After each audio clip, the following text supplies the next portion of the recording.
Well, hello and good evening. Thanks for joining us. You're watching you're watching the news at 10 with me, Muhammad Amin Carlos. And let's start off with some good news. The mineral industry's contribution to the country's gross domestic products, or GDP, is expected to increase to 29 billion ringgit by the year 2030 compared to 9.9 billion ringgit in 2019. So Prime Minister Tan Sri Muhyiddin Yassin said the government also urged all stakeholders, including Malaysians, to draw up ideas to develop the industry in a sustainable manner. Speaking at the launching of the National Mineral Industry Transformation Plan 2021-2030 in Putrajaya, Tan Sri Muhyiddin said it will become point of reference for stakeholders in developing the industry holistically. The Premier also said that drastic increase of demands for minerals is due to the rapid development of Industrial Revolution 4.0. Embracing the future, Tan Sri Muhyiddin said as a country rich with natural resources, Malaysia must be smart in positioning itself on the international market and grab the opportunity to explore and develop more resources. Kerajaan yakin dengan plan yang dibangunkan ini kita mampu untuk mencapai tahap industri mineral masa hadapan yang diurus secara bersih dan cekap dengan mengaplikasikan teknologi-teknologi terkini yang mesra alam. Pertumbuhan industri ini di peringkat pertengahan dan hiliran juga akan membuka peluang pekerjaan pada lebih ramai tenaga mahir tempatan dan membawa pulangan yang lebih tinggi kepada negara. Developed by the Ministry of Energy and Natural Resources, the framework is based on 5 main thrusts, namely governance and legislation, mineral industry value chain development, mineral resources mapping and inventory, technology and innovation, as well as human capital development. Well, Malaysia is set to become an important hub for the development of the mineral industry in the future, for having a variety of mineral resources that have the potential to be produced optimally. Well, Energy and Natural Resources Minister Datuk Seri Dr. Samsul Anwar Nasara said the initial study conducted by the Minerals and Geoscience Department, or JMG, estimated the value of the country's mineral resources at 4.11 trillion ringgit, comprising metallic minerals worth 1.03 trillion ringgit, non-metallic minerals at 2.96 trillion ringgit, and energy minerals at 0.12 trillion ringgit.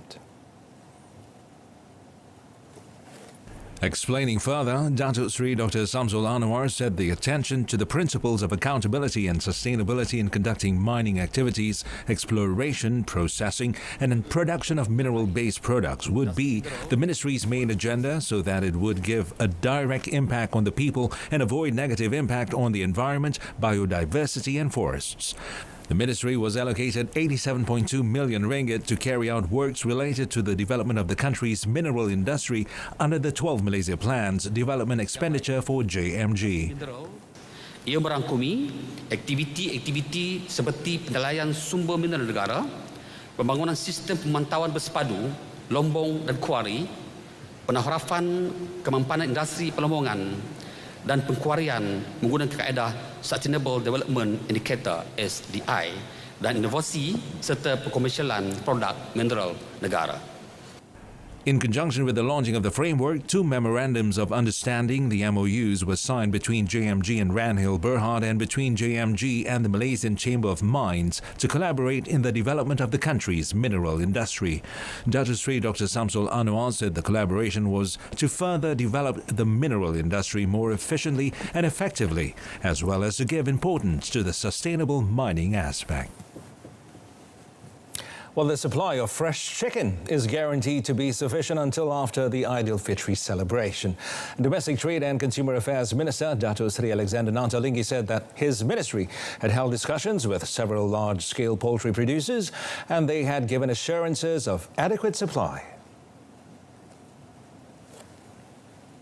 Lepas ada konsultasi dengan beberapa pengeluar ayam, ya, yang terbesar dan juga yang besar-besar lah, ya. Jadi mereka memberi jaminan bekalan ayam ini mencukupi selepas raya juga. He said this to reporters after inspecting the implementation of the festive season maximum price control scheme, SHMMP, during the month of Ramadan today. On complaints by disappointed traders over the fixed retail price of 7 ringgit and 90 cent for a standard chicken under the SHMMP, Dato Sri Alexander said that his ministry had sought consultations from various parties before setting the price. The SHMMP is implemented for 30 days from 21st April to 29th May, and a total of 12 essential goods are placed under 4 categories, namely chicken, chicken eggs, beef and seafood. Well, 322,177 employers and 2.64 million employees had benefited from the Wage Subsidy Program, or PSU 1.0, which is under the Prihatin and Penjana Initiative as of 9th April. And Finance Minister Tengku Dato Sri Zafrul Tengku Abdul Aziz said the approved applications so far have reached a total of 12.87 billion ringgit. And Tengku Dato Sri Zafrul said for PSU 2.0, a total of 1.14 billion ringgit have been channeled to 73,210 employers under the Prihatin Supplementary Initiative Package, or Kita Prihatin, to enable them to continue operating and retain 631,801 employees. And for the reskilling and upskilling programs, a total of 132,403 participants have successfully gained employment through the program. Meanwhile, the Finance Minister said to support technical and digital adoption by SMEs and mid-tier companies, a total of 62.5 million ringgit had been channeled to 13,859 businesses in the form of grants and loans for subscription to digitalization services. Well, a sharp increase of new COVID-19 infections were reported today, with 2,875 new patients admitted to health facilities nationwide, taking Malaysia's total infections to 384,688. Now, from the figure, 29 were imported cases, while the remaining 2,846 were local transmissions.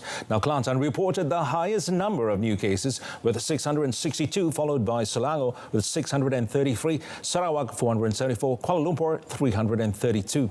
Now, meanwhile, the Ministry of Health logged 2,541 new recoveries nationwide as of noon today.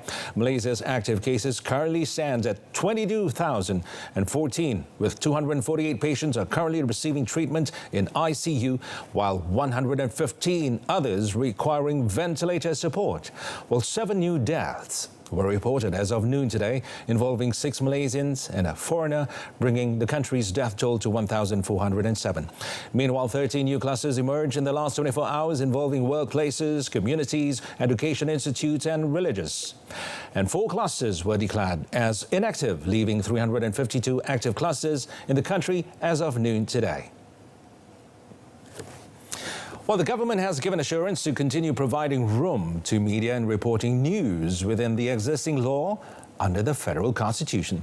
Communications and Multimedia Minister Dato Saifuddin Abdullah, in a statement, said the government will remain committed in upholding media freedom in the country. Well, the statement also explained the government's stand on media freedom and recognized media practitioners' functions and their responsibilities.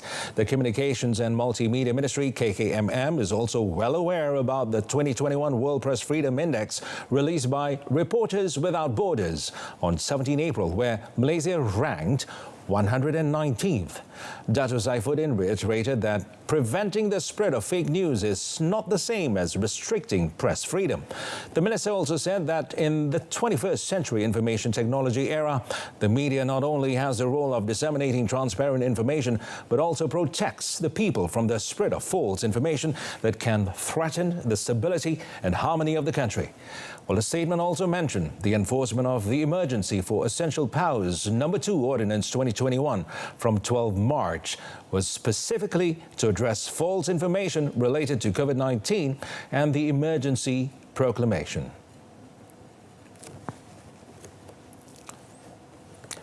Well, a group of 20 non-governmental organizations, or NGOs, today submitted a memorandum protesting against Hari Raya-themed online gambling advertisements to Deputy Communications and Multimedia Minister Dato Zahidi Zainul Abidin.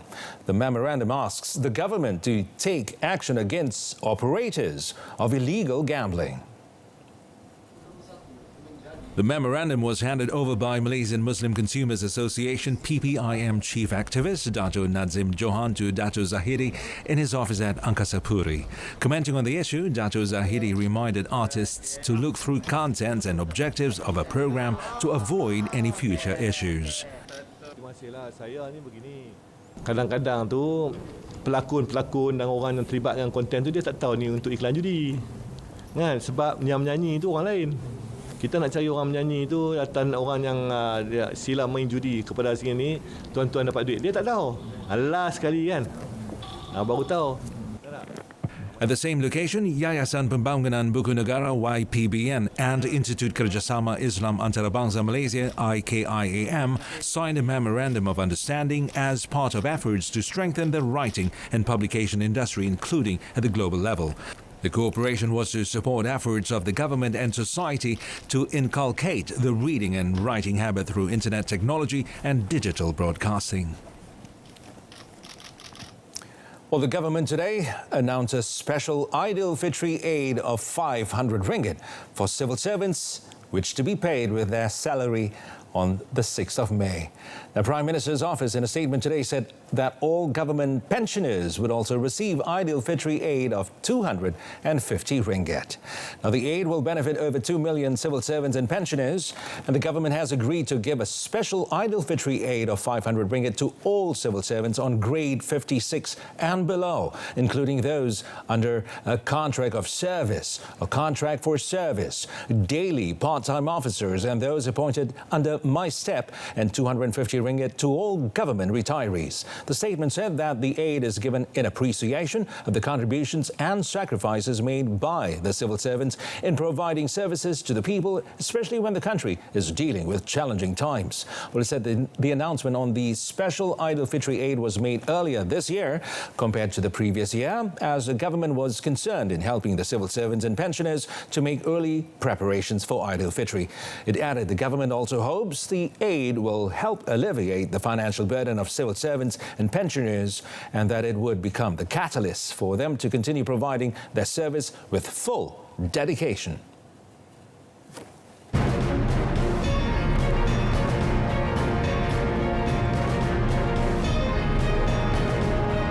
Coming up, employer assistant charged with assaulting bodyguards over fasting.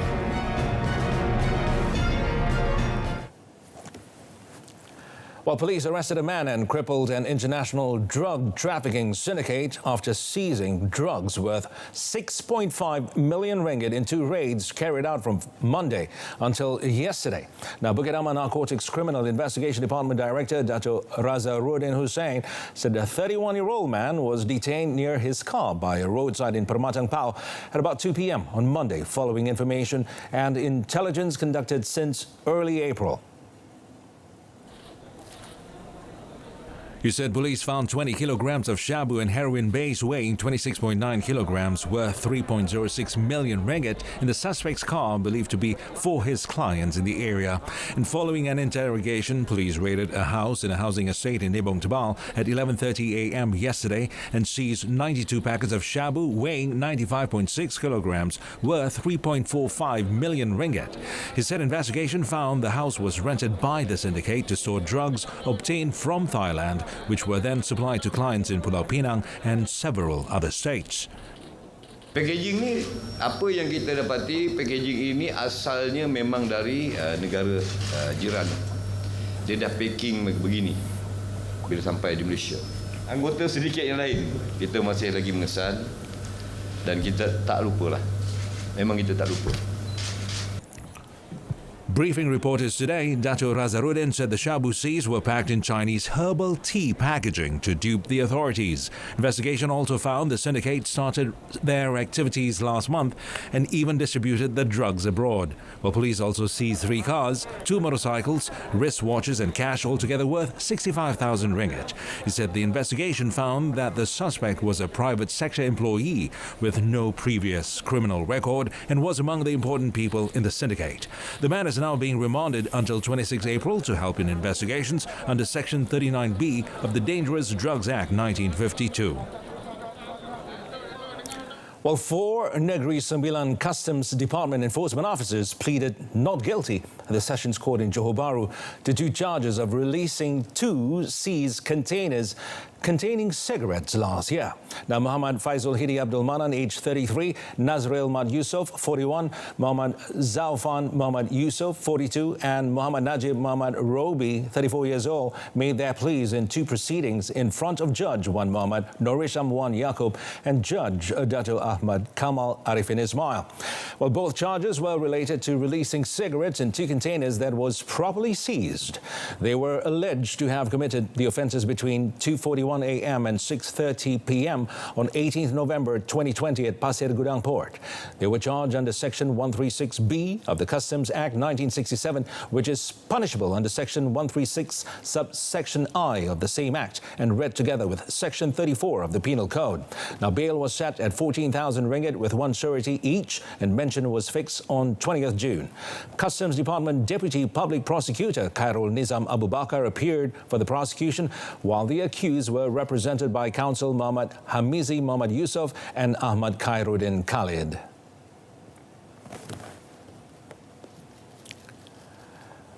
A businessman who made headlines for allegedly beating up his bodyguards, and this is for fasting, and threatened them at gunpoint, was charged at the Magistrates Court in Klang today. Chung Ti Yang, age 43, claimed trial to 5 counts before Magistrate P. Sarulatha. Well, according to the first charge, Chung had committed criminal intimidation against Muhammad Azmi Nizam Zulkepli, age 44, by threatening to hurt the victim while pointing a pistol at the latter. The accused was also charged with 2 counts of abetting his personal assistant, Chu Hin Vun, by ordering the latter to intentionally cause hurt to Muhammad Azmi Nizam and another victim, Ahmad Samsuri Zailan, 24, using a cane, while Chung was also charged with uttering words to the 2 victims with deliberate intent to hurt their religious feelings. And for the 5th count, he was accused with voluntarily causing hurt to Muhammad Azmi Nizam. Magistrate Sarulatha allowed Chung 50,000 ringgit bail for all the charges and 20,000 ringgit bail for Chu, with 1 surety for each accused. She also ordered the duo to surrender their passports to the court and report to the police station once a month until the case is disposed of. Their case will be up for mention on 23rd June. Well, it was reported that a 43-year-old businessman was arrested for allegedly assaulting and threatening his 2 workers for fasting. The victims were also believed to have been threatened at gunpoint.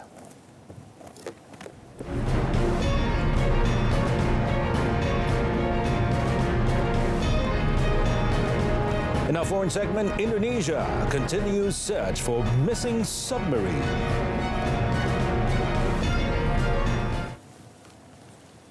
Well, Malaysia and Singapore have deployed vessels and crews to aid in the search for a missing Indonesian submarine with 53 crew on board. A video released by Malaysia's Navy showed soldiers preparing and rescue ship Megabakti leaving port earlier today. While Singapore's Defence Minister Ng Eng Hen, through a social media post, said the country has also deployed a submarine rescue vessel to help with search operations. And he said the submarine rescue vessel was dispatched yesterday. An Indonesian Navy spokesman, meanwhile, said no signs of the submarine had been detected after rescuers found an oil slick a day earlier. A Navy spokesman said the 44-year-old submarine KRI Nanggala 402 was conducting a torpedo drill north of the island of Bali, but failed to relay the results as expected. Earlier, an aerial search found an oil spill near the submarine's dive location, and 2 Navy vessels with sonar capability had been deployed to assist in the search, but spokesman said that the data still is insufficient to identify the contact as the submarine. Indonesia in the past operated a fleet of 12 submarines bought from the Soviet Union to patrol the waters of its sprawling archipelago. But now it has a fleet of only 5, including 2 German-built Type 209 submarines and 3 newer South Korean vessels. Well, Singapore's Manpower Ministry today said authorities were still investigating the possibility of COVID-19 reinfections among residents in a migrant workers' dormitory after finding about a dozen positive cases in the facility. And local media reported that hundreds of residents from the dormitory will be sent to a government quarantine facility. Well, authorities had conducted COVID-19 tests on all residents at Westlight Woodlands dormitory after a 35-year-old worker was found positive on 20th April as part of a routine testing. Now, the worker had completed his second vaccination dose on 13th April, while his roommate also tested positive. And to date, at least 10 recovered workers were found to be COVID-19 positive. Channel News Asia reported on its website, citing a letter from the dormitory operator, that more than 1,100 residents from the block where the cases were found will be sent to a government quarantine facility for 14 days. And several buses carrying migrant workers were seen leaving the dormitory around midday. The Manpower Ministry and the operator did not immediately respond to a request for comment. Coronavirus patients continued to flood hospitals in western India's Ahmedabad city today as the country marked the highest one-day tally on record worldwide, reporting 314,835 new daily COVID-19 cases. Now, the previous record of one-day rise in cases was held by the United States, which had 297,430 new cases on one day in January, though its tally has since fallen sharply. And according to the latest Health Ministry data, India's total cases are now at 15.93 million, while deaths rose by 2,104 to reach a total of 184,657. Meanwhile, people work to boost oxygen supplies in New Delhi as hospitals across northern and western India, including the capital, have issued notices to say they have only a few hours of medical oxygen required to keep COVID-19 patients alive. Reuters TV partner ANI reported that a partial reprieve in supply took place overnight, but that hospital said it was only a temporary fix.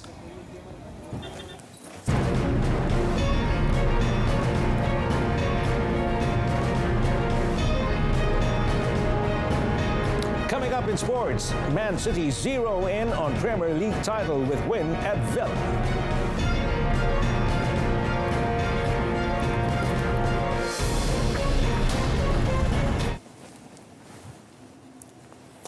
Well, Harimau Malaya captain Mohammad Aidil Zafwan Abdul Razak is ready to share his experience with young players if they are called up to wear the national jersey in the crucial 2022 World Cup 2023 Asian Cup second round qualifiers in the United Arab Emirates, the UAE, in June. Well, Aidil Zafwan, who is suitably impressed with the quality playing skill displayed by several young players, such as young striker Lukman Hakim Shamsuddin, who is now with the Belgian club KB Kodrej, as well as two rising stars of JDT, Ramadan Saifullah Usman and Arif Aiman Muhammad Hanapi, said his experience may be useful, especially when facing a strong team. Commenting further, the 33-year-old, who has made over 80 appearances with the national squad since 2008, said the experience he gathered, especially tips when playing against a strong team in the international match, can be shared with these young players. On Monday, head coach Tan Cheng Ho said he had identified several new faces after shortlisting 38 players in preparation for the challenge in the UAE. Lukman Hakim and Ramadan Saifullah are among new faces who are called to undergo the national squad centralized training camp in Johor in March. Meanwhile, Aidil Zafwan also described the two warm-up matches against Kuwait on 23rd May and Bahrain 28th May as the Football Association of Malaysia's, or FAM's, best game plan to assess the team's real ability before the real challenge in the UAE. And on to the English Premier League. Well, Manchester City closed in on the Premier League title as the leaders fought back to win 2-1 at Aston Villa early today in their first match since withdrawing from the European Super League. Well, Pep Guardiola's side were rocked by John McGinn's opener for Villa after just 20 seconds. Ollie Watkins flicked his cross into McGinn's path and the midfielder guided a clinical finish past Edison from 12 yards. But Guardiola's team, who had won their previous 16 away games in all competitions, responded emphatically. Riyad Mahrez's stinging strike was repelled by Villa keeper Emiliano Martinez before Phil Foden equalised in the 22nd.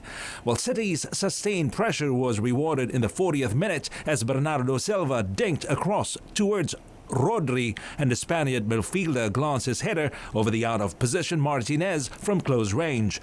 City defender John Stones threatened to derail his team's charge when he was sent off for a reckless foul on Jacob Ramsey just before half-time. However, Villa were reduced to 10 men as well as when Matty Cash earned a second booking for chopping down Foden in the second half. While City are 11 points clear of second-place Manchester United and need a maximum of 8 points from their remaining 5 games to clinch a third Premier League title in 4 seasons. Well, moving on to Germany's Bundesliga. Borussia Dortmund's Marco Rios and Rafael Guerreiro scored a goal apiece to beat visitors Union Berlin 2-0 early today and maintain their outside chances of securing a spot in next season's Champions League. With the top 4 teams qualifying for next season's Champions League group stage. In tennis, Rafael Nadal had to fight back from a shutdown to defeat Belarus qualifier Ilya Ivashka yesterday as the Spaniard survived an early test in his bid to win the Barcelona title for the 12th time. The 34-year-old Nadal, who suffered a surprise quarter-final exit at the hands of Andrei Rublev in the Monte Carlo Masters last week, dropped the first set against the world 111 before pulling through 3-6, 6-2, 6-4. It was Nadal's 62nd win of the tournament against just 4 defeats. In today's quarterfinal, Nadal will face Japan's Kei Nishikori, the 2014 and 15 Barcelona champion, who defeated Chile's Christian Garin 7-6, 7-5, 4-6, 6-1. Elsewhere, fiery Italian Fabio Fognini was defaulted from the event for verbally abusing a line judge. The 33-year-old was trailing world number 147 Bernabe Zapata Miralles 6-love for all when he clashed with the official and was defaulted by the umpire for unsportsmanlike conduct. Fognini, the world number 27, however, is no stranger to being disqualified. Well, that concludes this evening's news at 10. In our top story, mineral industry to contribute 29 billion ringgit to country's GDP. Join us again at 12:30 tomorrow afternoon. I'm Mohammed Amin Carlos, and stay tuned to Saluran Berita RTM and have a pleasant evening. Bye for now.